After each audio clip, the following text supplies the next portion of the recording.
आज रेसिपी आपन एकदम गिल्ट फ्री होगी एंजॉय करें। तो यहाँ मु अटारे बनई मैदा यूज करनी आ वालनट बनई वालनट केते बेनिफिट आपण मैंने जानी थे।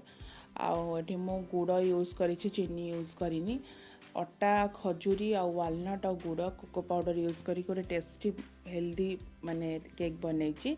तो चलते लेट न करी स्टार्ट करवा। ये मुझे खजूरी सीड्स काटिकी ग्राइंड करनी देन ये 2 कप अटा नहीं वालनट को चॉप करके रखी ऐड करी baking powder baking soda oil गोटे चमच कोको पाउडर आ गुड़ ऐड करी बहुत कम क्वांटिटी आउ क्षीर पकईकी गोटे थिक बैटर कर देची।